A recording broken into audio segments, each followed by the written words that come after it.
¿Qué pasaría si tu yo del trabajo no supiera nada de tu vida personal y tu yo personal nada de tu trabajo? Una separación total entre lo que sos y lo que haces. De eso habla Severance, la serie creada por Dan Erickson que acaba de terminar su segunda temporada.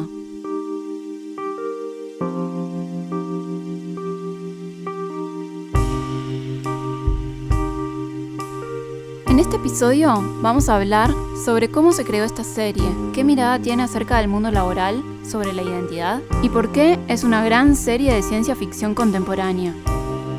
Si querés seguir escuchando más contenido como este, acordate de suscribirte. Esto es Pizza, Birra, Cine.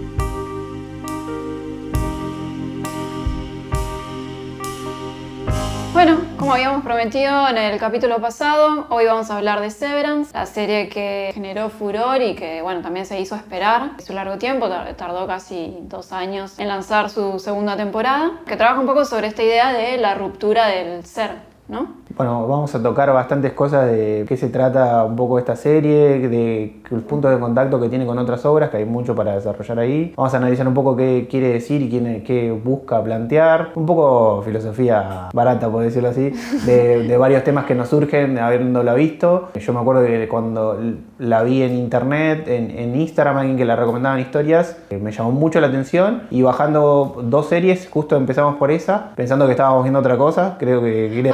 sí, Succession, me acuerdo. Yo quería ver Succession y terminé poniendo Severance. No sé, las dos empiezan con ese, pero nada que ver una cosa con la otra. Y me acuerdo que vimos el primer capítulo y fue como, quiero seguir mirando lo que pasa. Sí. Ya el planteo me pareció muy... No era esta la serie que queríamos ver, pero está buenísimo. Sí, pero agradezco haber visto primero esa antes que la otra. Ya el planteo me llamó mucho la atención y dije, esto es lo que yo quiero ver. Yo soy bastante fanático, por decirlo de alguna manera, o me obsesiona bastante la temática distopía, que es algo que trabaja mucho Severance. Y bueno, hay mucho relacionado con libros o con otras películas que a mí también me gustan, entonces dije, bueno, ya cuando vi lo primero que vi, las primeras imágenes, todo el planteamiento estético y todo el enrarecimiento que tiene Severance, cuando lo empezás a ver, dije, bueno, sí, esto lo voy a ver de cabeza. Sí, está buenísimo. Bueno, para el que no vio Severance, trata sobre una empresa de biotecnología que tiene la capacidad de llevar a cabo un procedimiento que consiste en separar la conciencia. Por un lado la conciencia laboral y por el otro lado la conciencia personal. Ellos cuando van a trabajar no saben quiénes son, o sea, fuera de la empresa, cuál es su historia, su vida, y cuando están fuera no saben qué es lo que han hecho en el trabajo, no tienen los recuerdos de lo que han hecho en esas horas de jornada laboral. Bueno, un planteo súper interesante, ¿no? Como esta idea de poder dividirse. Sí, vamos a seguir la historia de 4 personajes. Principalmente en la primera temporada se desarrolla además el personaje de Mark, que va a ser nuestro protagonista principal, junto con Helly. Mark va a ser interpretado por Adam Scott. Y el desarrollo va a estar un poco entre su vida dentro de la empresa y su vida fuera de la empresa. A los que están dentro se les llaman INI, a los que están afuera se les llaman Autis. Y Lumon, esta empresa que hace el proceso de severance o de separación, como se diría en español, tiene un subsuelo donde trabajan estos empleados, y cuando bajan por el ascensor es donde se activa este chip que está insertado en el cerebro, que activa, es parte del procedimiento. Sí, que activa su INI, y cuando suben el ascensor para salir de la empresa se convierte en Autis, con proceso inverso a lo que explicaba recién. Como decía hace un rato, acaba de terminar la segunda temporada, que se hizo esperar un montón, fueron casi 2 años. La primera temporada estaba planeada para hacerse en el 2020, por cuestiones de pandemia se terminó demorando, se hizo en el 2021 y terminaron lanzándola en el 2022. Recién ahora, 2025, salió la segunda temporada, pasaron casi 3 años, pero bueno, la serie se vio como muy interrumpida por el tema de primero huelga de escritores y luego volvió a haber una huelga de escritores y de actores el año pasado, se vio como muy interrumpida por todo esto. La tercera temporada, por suerte, ya está en proceso. Ya dijeron que la pretendían sacar a fin de este año, 2025, o en su defecto, principios del año que viene, 2026. Así que bueno, por suerte no va a haber que esperar tanto tiempo para ver cómo sigue toda esta historia, ¿no? Sí, lo que dijeron los realizadores es que ya tienen firmado la tercera temporada, como decía Mika. Hicieron un tráiler de anunciándolo. Y también dijeron que la serie tiene un final escrito, con lo cual no van a desarrollar más de lo que ya tienen escrito, sino que no va a ser una serie que se estire como un chicle, sino que ya van a buscar la forma de darle un cierre. No sé si van a ser 4 o 5, pero ya tiene un final que está planteado desde un inicio. Sí, en líneas generales las series igual saben dónde empieza y dónde termina, pues las terminan igual estirando por cuestiones monetarias, de que les va bien y bueno, una temporada más y veremos si cumplen con lo que están diciendo. Como decíamos, la serie está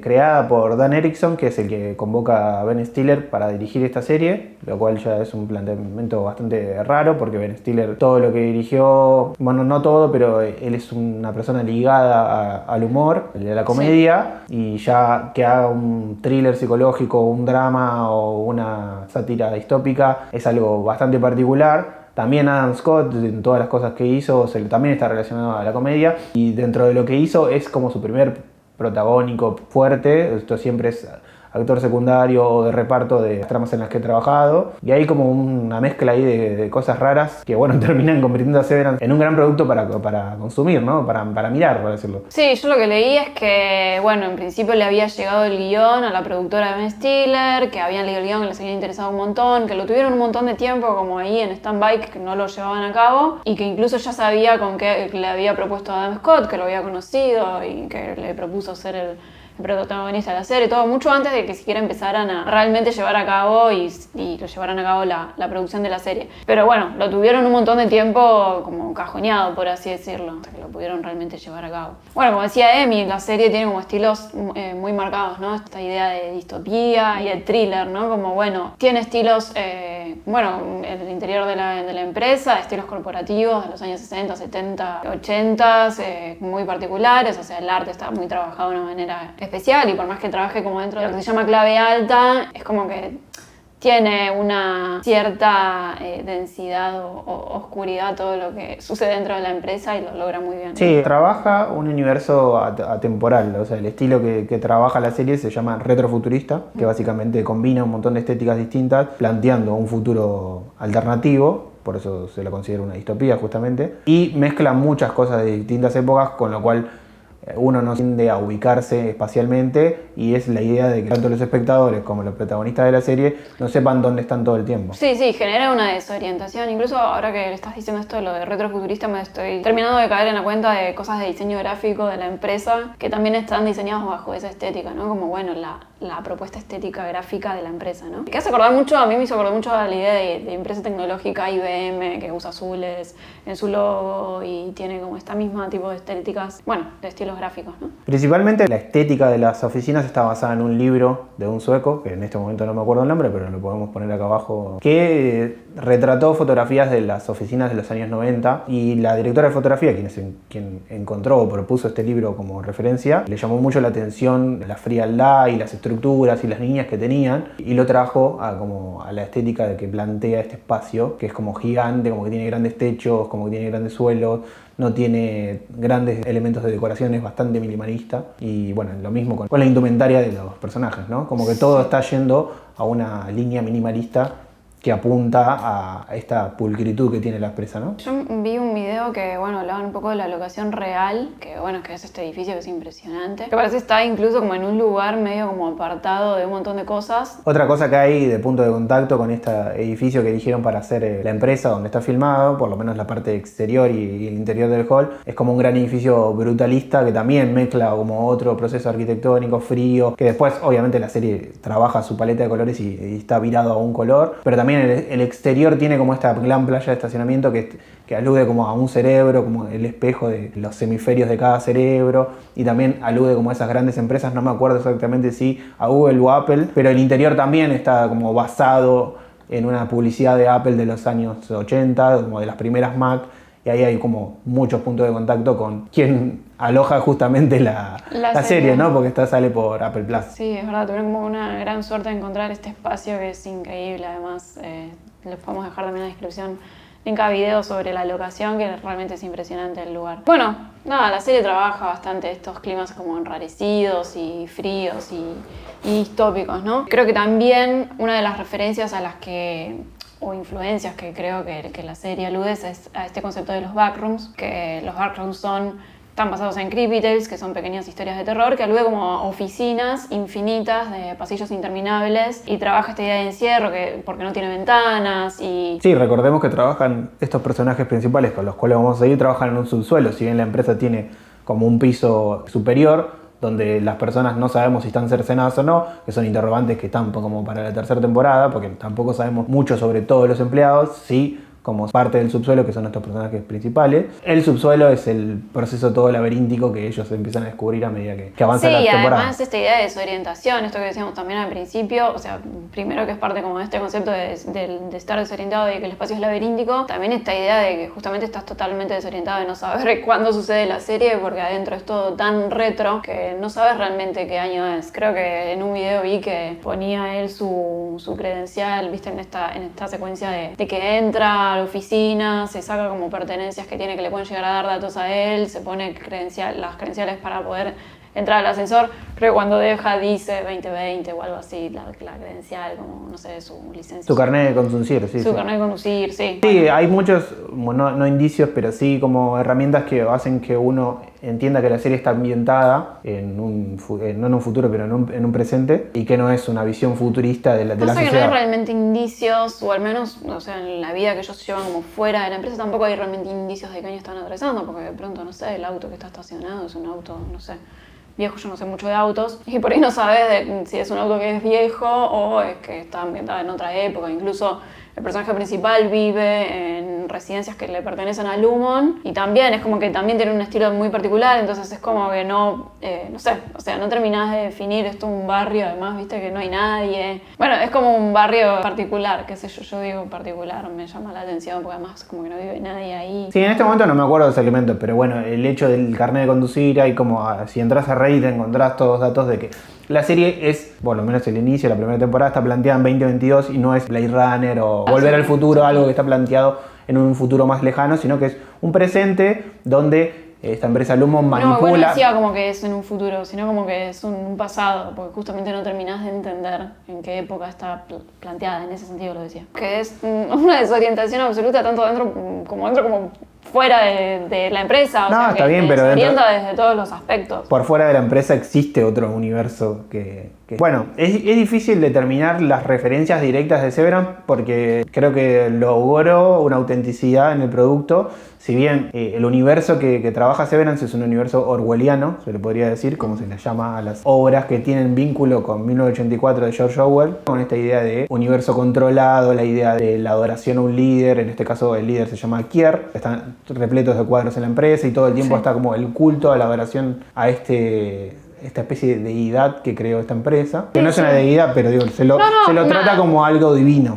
Una religión corporativa, es como una divinidad, sí. Y también lo que pasa con la idea del lenguaje, como bueno, cómo se modifica, cómo se interviene la información y cómo se interviene el lenguaje dentro del Lumon, que es algo que también pasa en 1984, y esta idea de que están todo el tiempo vigilados, ¿no? Sí, bueno, yo en 1984 no lo leí, pero bueno, vos el otro día me mencionaste Un Mundo Feliz, yo tampoco lo había leído, lo empecé a leer después de que me dijiste de que había puntos de contacto con Un Mundo Feliz también, y bueno, empecé a leer y sí, encuentro como un montón de cosas que se pueden decir al respecto. Como bueno, esta idea principalmente de una vida sin dolor a costa de la conciencia, ¿no? Porque bueno, en Un Mundo Feliz está esta idea también de que bueno, que todos los seres humanos son clones, que son clones para mejorar la eficiencia de la sociedad, y un poco acá también está como esta idea de, bueno, de a costa de la conciencia mejorar la eficiencia laboral, ¿no? Como, bueno, no traigas tu vida personal al trabajo para que vos seas más eficiente dentro de la empresa, ¿no? Sí, sin ir a spoilers, la premisa de Severance es como la intervención quirúrgica de un chip para que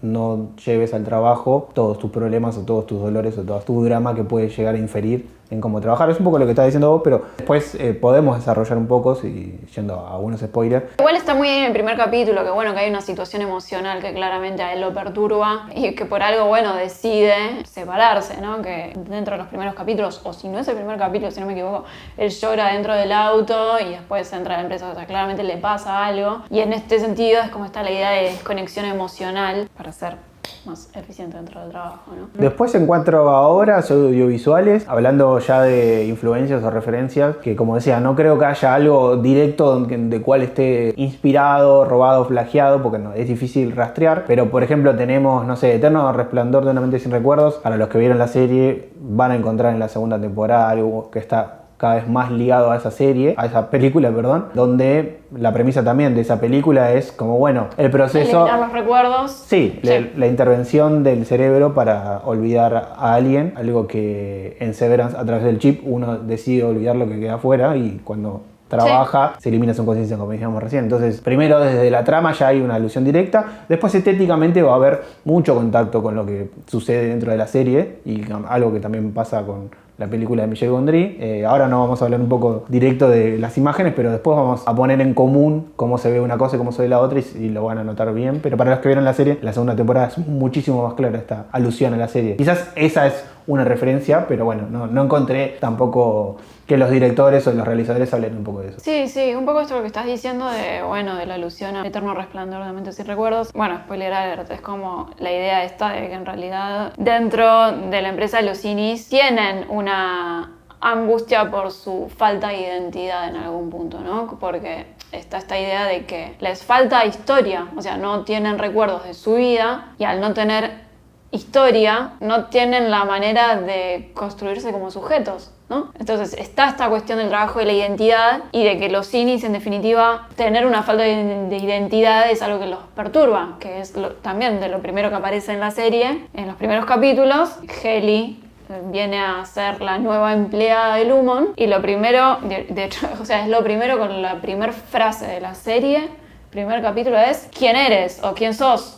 Dice la voz que sale por intercomunicador, ¿quién sos? Y le pregunta ¿quién sos? Y hay una falta de no puedo responder quién soy porque me falta mi historia, ¿no? Entonces, el tema identidad y la idea de no tener historia es algo que empieza a desarrollarse ya desde el punto cero en adelante, ¿no? De hecho, también hay un capítulo que van como al ala de la perpetuidad y Irving, que es otro de los personajes, le dice a Heli, bueno, sí, no tenés una historia propia, pero vas a hallar sentido a tu vida aquí, acá adentro, siendo parte de un propósito, ¿no? Como, bueno, un propósito mayor. O sea, hacen como todo un tour, un recorrido por una parte de la empresa donde dice, bueno, cada una de esas sonrisas es una persona afuera a quien le estamos haciendo bien. Entonces, como, bueno, le trata de dar como algún sentido a su vida ahí dentro. Porque en definitiva lo que terminan teniendo es una vida paralela, ¿no? Lo que pasa con Lumon es que está estructurado como una organización religiosa, ¿no? Hay una idea de culto, hay un dogma impuesto de leyes que se tienen que cumplir dentro de la empresa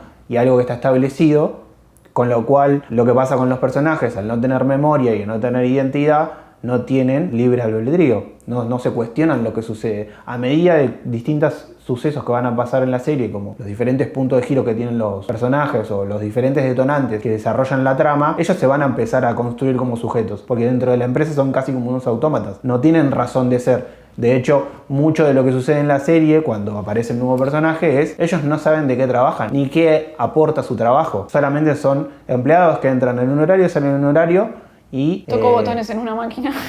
Sí, cumplen con su función, que no básicamente es sí. ser. Pero sin cuestionamiento y sin razonamiento alguno. Sí, bueno, ahí está el otro tema, que es el tema de la alienación, ¿no? Como, bueno, este sujeto diluido en las masas, que está como de alguna manera siendo fabricado para realizar este trabajo igual si fuera un rito. Está esta idea totalmente expuesta de la división de mente y cuerpo, ¿no? Y viene a exponer como una crítica al capitalismo, ¿no? Al capitalismo puro y duro, ¿no? A la alienación del hombre con su trabajo, básicamente linkeado a los textos del marxismo, por decirlo de alguna manera, como, bueno, el hombre alienándose a su fuerza laboral y despersonalizándose, o sea, deshumanizándose. Por esto y todo lo que venimos hablando de la falta de humanidad o la deshumanización de las personas, como la idea de la división del yo, psicológicamente hablando, y la falta de identidad de los personajes hacen que todo sea como un gran desarrollo a la exposición del capitalismo, ¿no? Sí, y por otra parte también está la idea del tema de la muerte, ¿no? Porque algo que empieza a suceder a lo largo de los capítulos, tanto primera como segunda temporada, está esta idea de que ellos van adquiriendo la conciencia de que si dejan de ir a trabajar, en definitiva significa la propia muerte, ¿no? Porque ellos son una persona adentro y una persona afuera. O sea, pensá que ellos no se van nunca del trabajo, en definitiva. O sea, ellos lo último que recuerdan es subirse al ascensor y lo primero que tienen conciencia es salir del ascensor. Entonces es como, bueno, entras y salís del ascensor y sos esa persona que entra y sale del ascensor y trabaja, pero en algún punto se empiezan a dar cuenta, de hecho también de nuevo en el primer capítulo, a partir de que hay un compañero de trabajo que deja de venir, con la idea de ya no existe más el piti de adentro.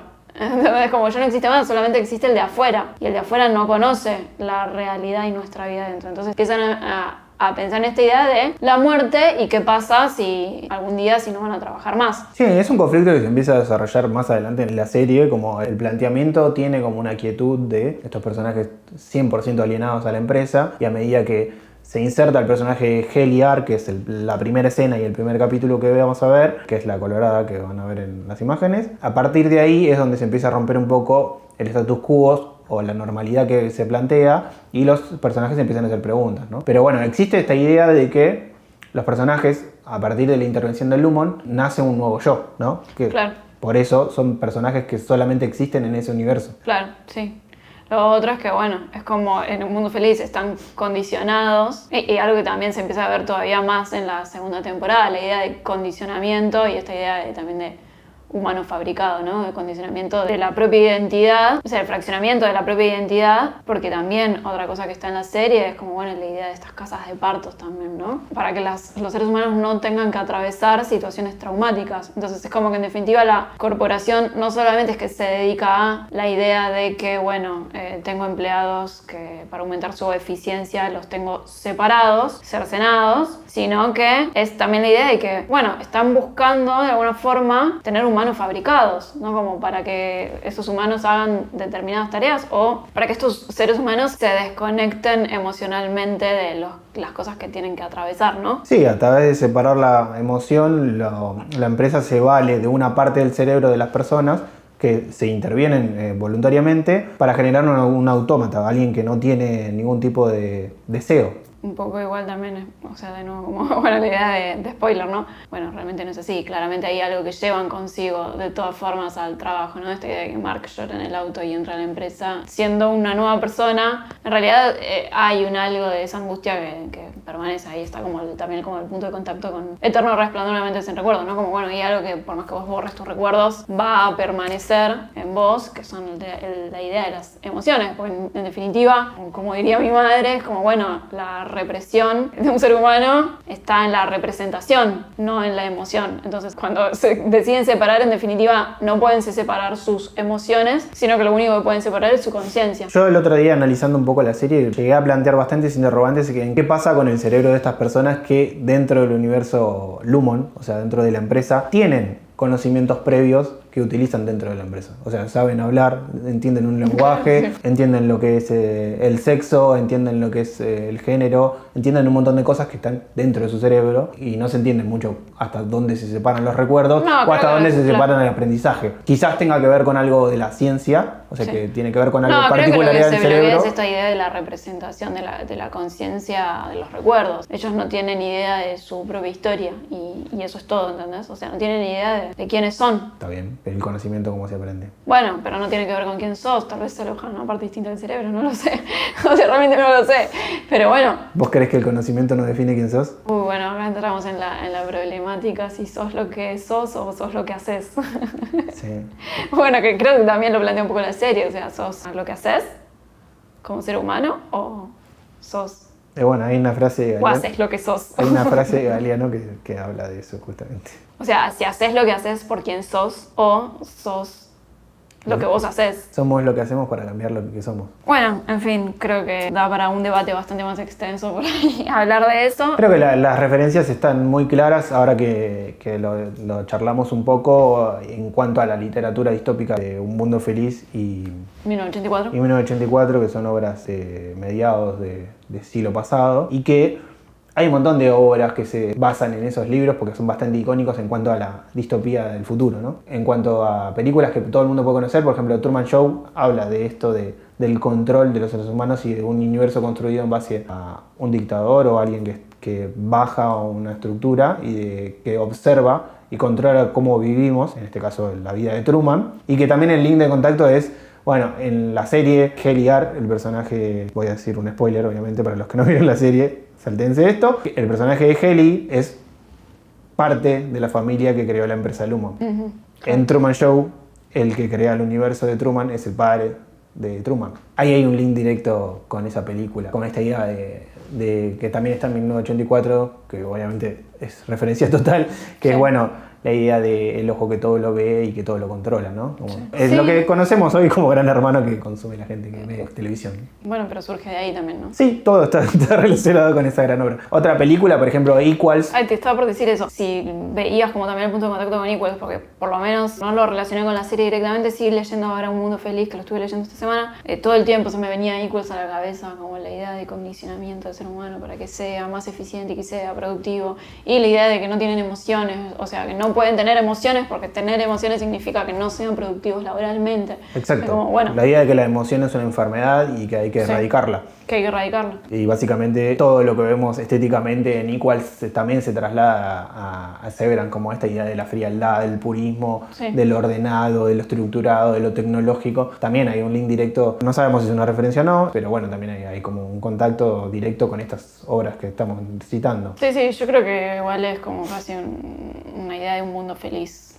Sí, ahí. Después hay una película de George Lucas, la primera película de George Lucas se llama THX 1138 o 1138, creo que se llama así. Sí. Está totalmente basada en 1984 y también esto de un mundo subterráneo de personas que son controladas y que tienen una intervención justamente para estar alienados en el lugar que están y son vigilados por ellos mismos. Es un link directo. Yo la película no la vi, sé un poco de la película, leí y encontré como referencias de punto de contacto, me quedé con ganas de verla, la tengo ahí anotada, pero también es súper directo porque son todas obras que están basadas en lo mismo. Después, en cuanto a la música, encontramos como un punto de contacto, por ahí después en la segunda parte de este episodio hablemos un poco de eso, pero la película La Conversación de Francis Ford Coppola tiene un leitmotiv musical que está muy relacionado, no sé si es un plagio o no, eso ya lo dejo a criterio de cada uno. A criterio de observación de cada uno, pero la melodía es muy similar, como esa bajada cromática que tiene, y el piano y el sonido del piano también están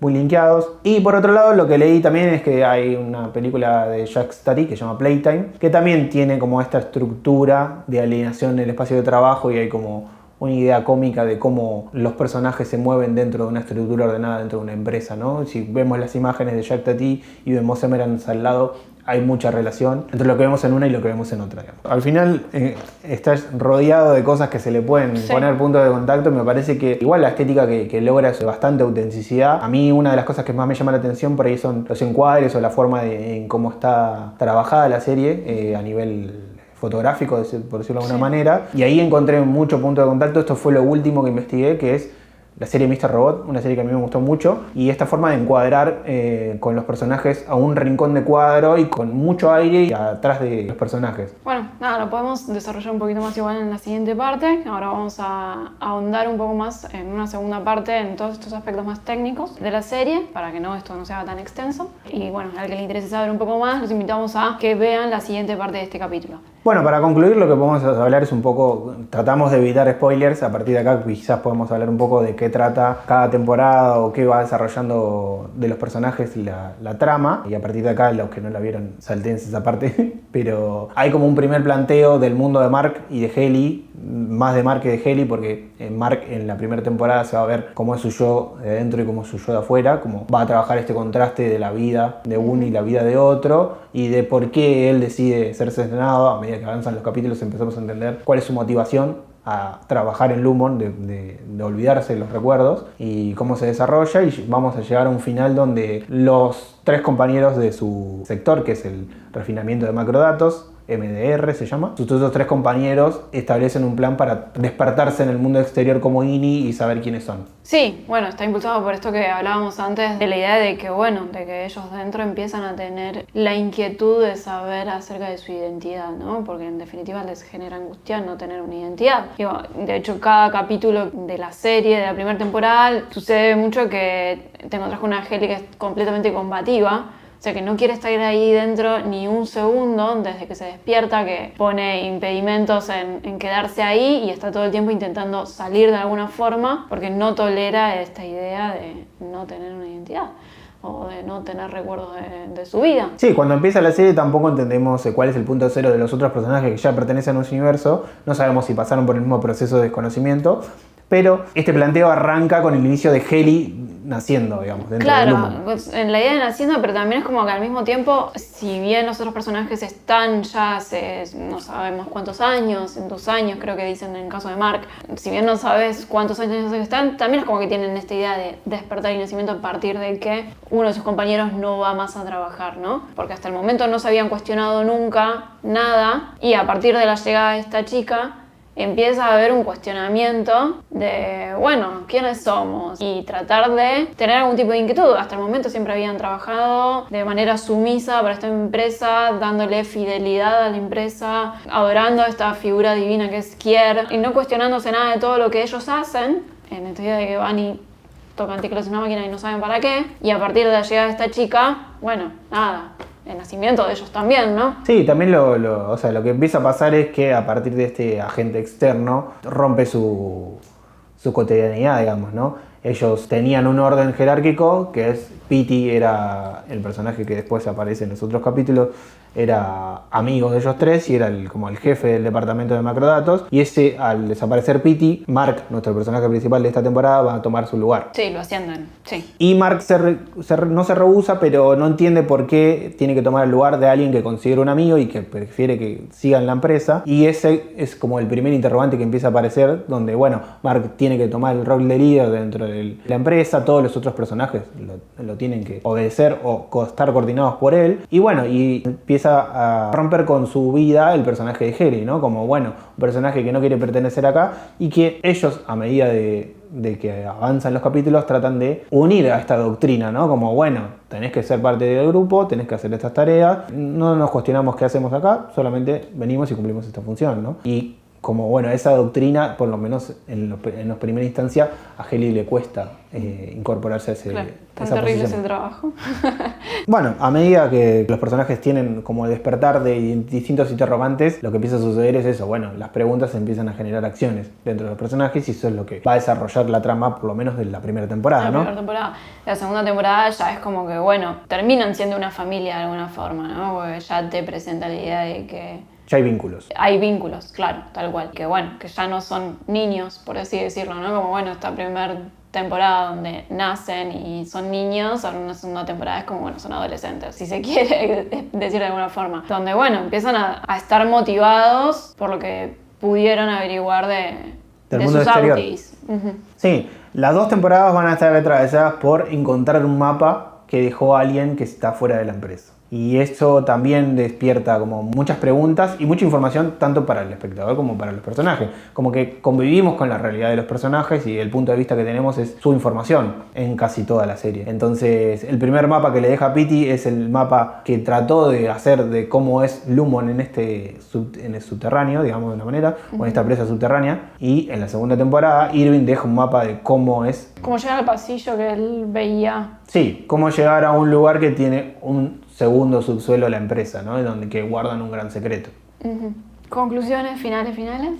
Hay muchas preguntas dentro de la serie que no sabemos qué va a pasar en la tercera temporada, qué va a pasar con los personajes que deciden quedarse dentro de Lumon al final de la segunda temporada, ¿no? ¿Qué va a pasar con Mark, con Heli? ¿Qué va a pasar con Irving, que ya no está dentro de la empresa y que se juega como al más allá en un viaje en tren? ¿Quiénes son los personajes? ¿Cuáles son los trasfondos de personajes que se nos presentan? Como el de Bart, que no sabemos quién es fuera de la empresa y por qué dice que va a ir al infierno, qué es lo que hizo, si trabaja para Lumon fuera igual.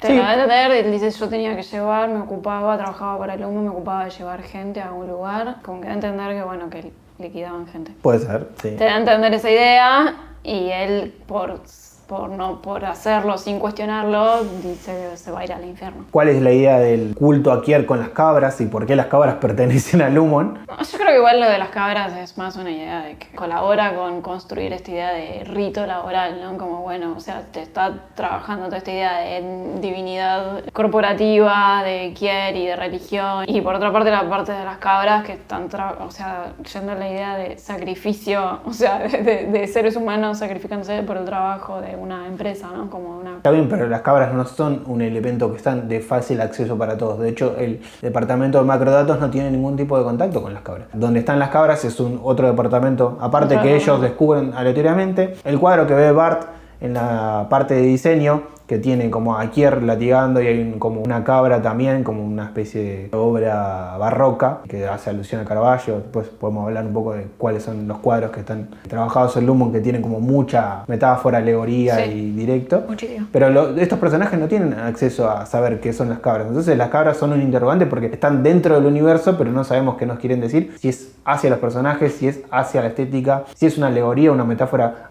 para el espectador, para que entienda un link con determinada cuestión de algún tipo de religión. Entonces es medio raro. Bueno, y después tenemos como toda la trama de triángulo amoroso que no sabemos qué va a pasar, que es lo que termina desarrollando la segunda temporada, como el amor de Mark por dos personajes distintos. Sí, pero no diría que es un triángulo amoroso ni ahí. O sea, es más, pensé que me ibas a hablar de Dylan y su mujer y triángulo amoroso que hay ahí, porque es la mujer de Dylan que se termina enamorando del Dylan de adentro y por el amor que le tiene al Dylan de afuera le dice que no se pueden ver más. Y bueno, ahí sí por ahí un triángulo amoroso.